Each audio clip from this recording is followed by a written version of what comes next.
Y a-t-il des planètes au-delà de notre système solaire? Rares sont les astronomes qui ont osé se confronter à cette question.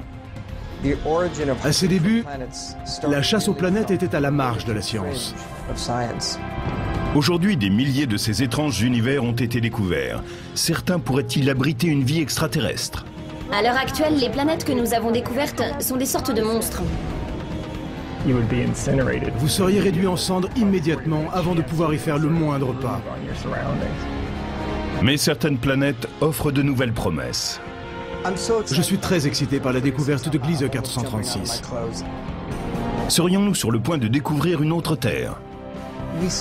Nous ignorons toujours si notre Terre est une planète d'un type répandu ou une exception sur un milliard. La science de pointe des mondes étranges et une météo déchaînée, voilà ce que nous réserve ce voyage à la recherche de planètes extraterrestres ou exoplanètes.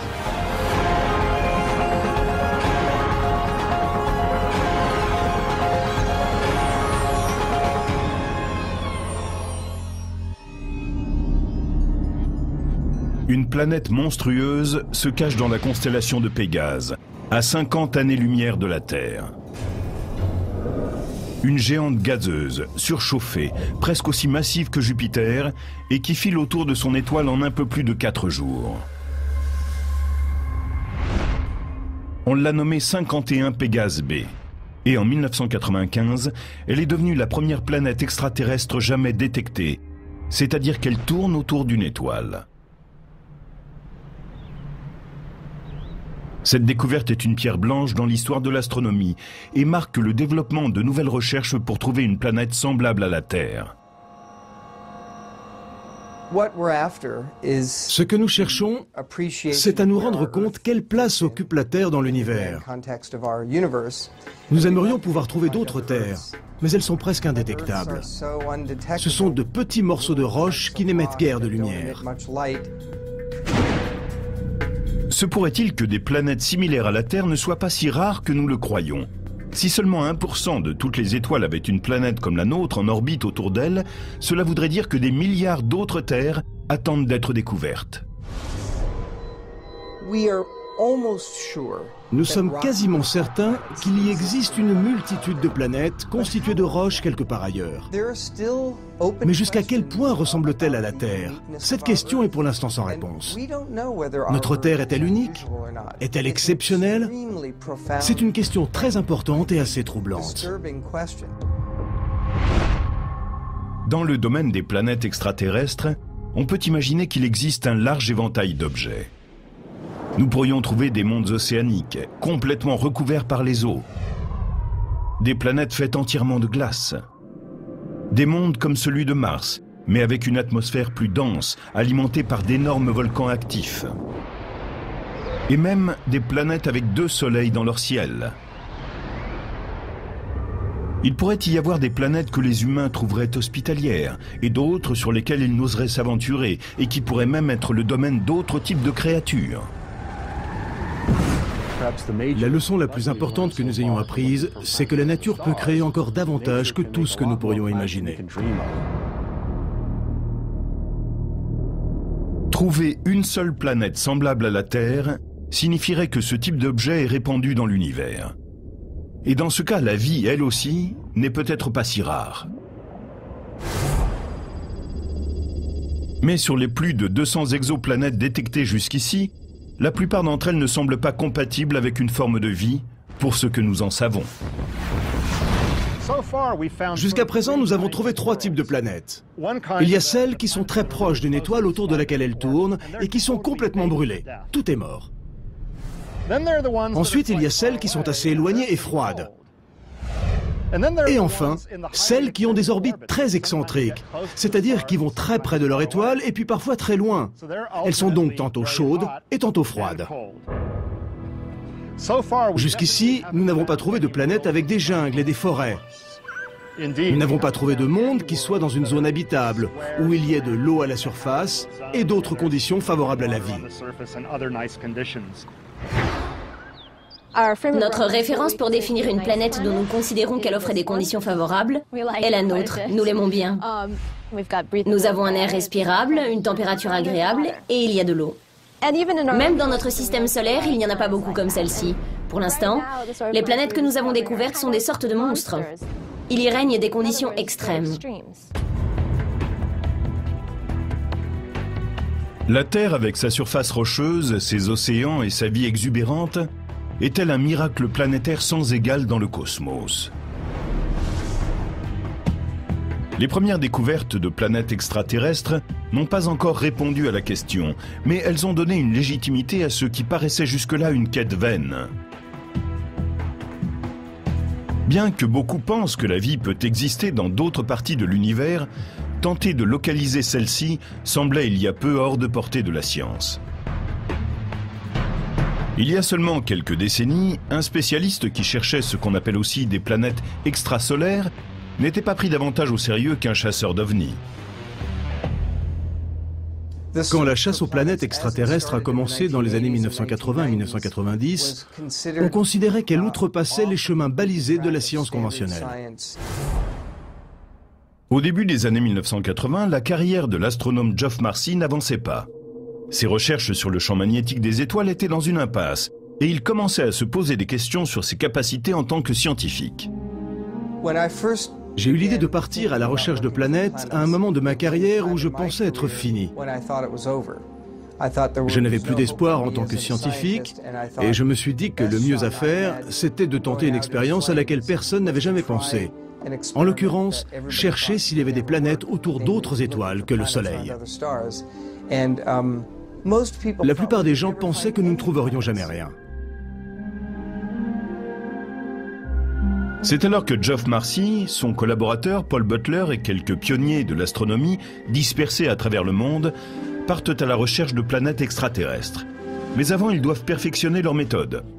On localise aisément des étoiles avec les télescopes conventionnels, mais pour les planètes, cela demande de l'ingéniosité et de la patience. Elles sont plus petites que les étoiles autour desquelles elles tournent et émettent très peu de lumière. Jupiter, la géante de notre système solaire, a une masse 1000 fois moins importante que celle du Soleil et elle est 10 milliards de fois moins lumineuse. La difficulté, c'est d'arriver à prendre une photo d'une planète en orbite autour d'une étoile, car elle est très peu visible comparée à l'étoile.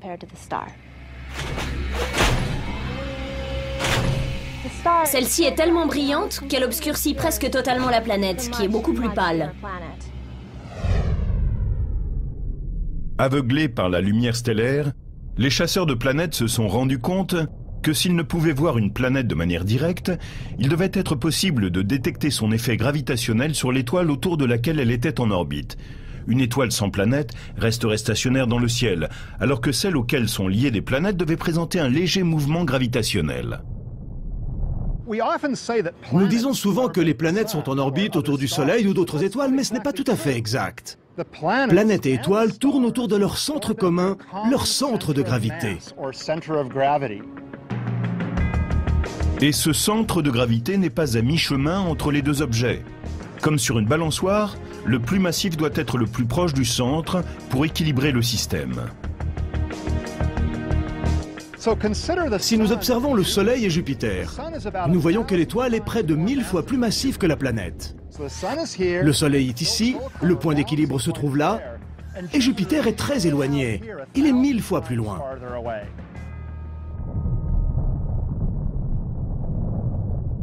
Dans l'espace, cela signifie que les planètes tracent de larges orbites autour du centre de gravité, alors que les étoiles décrivent des orbites plus petites, mais parfaitement décelables. Prenons une planète qui tourne autour d'une étoile. En réalité, elles se déplacent toutes deux autour de leur centre de gravité commun.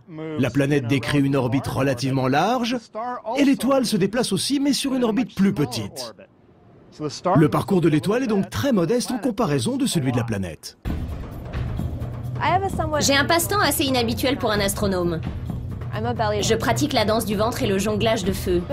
Cette forme de jonglerie est une façon géniale de simuler le mouvement des planètes.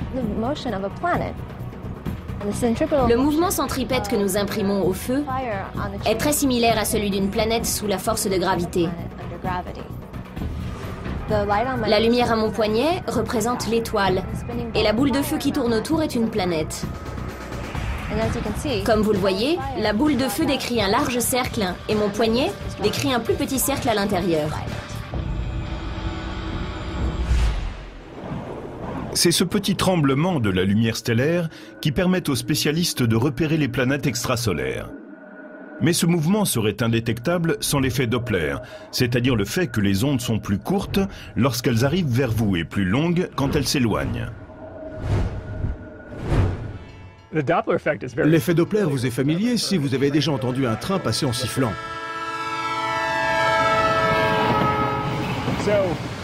Quand le train arrive vers vous, vous entendez un sifflement aigu. Et quand il s'éloigne de vous, vous entendez la fréquence du sifflement diminuer petit à petit. Comme les ondes sonores, les ondes lumineuses changent de fréquence selon que l'objet s'approche ou s'éloigne. La lumière d'un objet qui vient vers vous sera légèrement plus bleue, et quand il s'éloignera, elle sera légèrement plus rouge. Quand les ondes lumineuses changent de fréquence pour aller vers le bleu, puis vers le rouge pour revenir au bleu, l'étoile tremblote tout autour dans un mouvement extrêmement ténu. Mais c'est cette différence de longueur des ondes lumineuses que nous mesurons et qui permet de détecter les planètes qui tournent autour des étoiles. À l'aide de la technique Doppler, Marcy et Butler ont passé une décennie à étudier près de 120 étoiles et à épier le moindre signe de tremblement. J'ai passé 11 ans sans trouver la moindre planète. Rien. Personne n'en était surpris. Il semblait logique pour tout le monde que c'était un exercice stérile, frivole et peut-être même un peu fou de chercher des planètes de quelque genre que ce soit.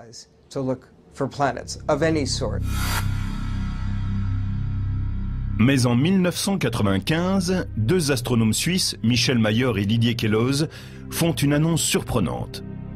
Ils ont découvert une planète gazeuse géante en orbite autour de l'étoile 51 Pégase.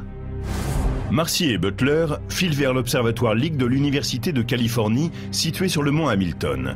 Et là, ils braquent leur télescope vers cette étoile, pour voir s'ils peuvent confirmer l'affirmation des deux Suisses. Et voilà! Magnifique. Paul Butler et moi, nous avons eu un choc en voyant que le tremblement de l'étoile était précisément tel que le décrivaient les deux Suisses. Je me souviens que nous avons quitté l'observatoire du mont Hamilton dans un silence total. Paul Butler était près de moi. Nous savions que la première planète extrasolaire avait été découverte. C'était un moment personnel particulièrement émouvant. Malgré l'importance fondamentale de cette découverte, cette planète, comme toutes les futures planètes extrasolaires, ne porte pas un nom de dieu grec ou romain, mais celui de son étoile parente dans le catalogue astronomique, 51 Pégase, auquel on ajoute un petit b. Selon cette nomenclature, la seconde planète porterait pour nom un petit c, et ainsi de suite.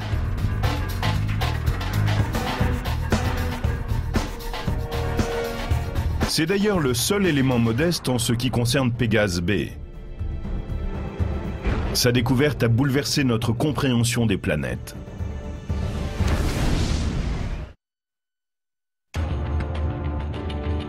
En 1995, on a demandé à l'astrophysicien Alan Boss d'écrire un article sur la découverte de la première planète en orbite autour d'un soleil extraterrestre par les deux astronomes suisses. Cet article était absolument incroyable. Ce qu'ils avaient découvert était proprement stupéfiant. Stupéfiant parce que les Suisses déclaraient avoir découvert une planète similaire à Jupiter, mais alors que Jupiter décrit son orbite en 12 ans, celle-ci semblait le faire en 4 jours seulement. Cela signifiait donc qu'elle devait être très proche de son étoile centrale, près de 100 fois plus proche que ne l'est Jupiter du Soleil. C'est cela qui était difficile à comprendre. Jupiter tourne autour du Soleil à une distance confortable d'environ 780 millions de kilomètres. 51 Pégase B est plutôt à 7,8 millions de kilomètres de son étoile. Dans notre système solaire, cela voudrait dire qu'elle serait plus près du Soleil que la planète Mercure, qui est la première à partir de notre étoile.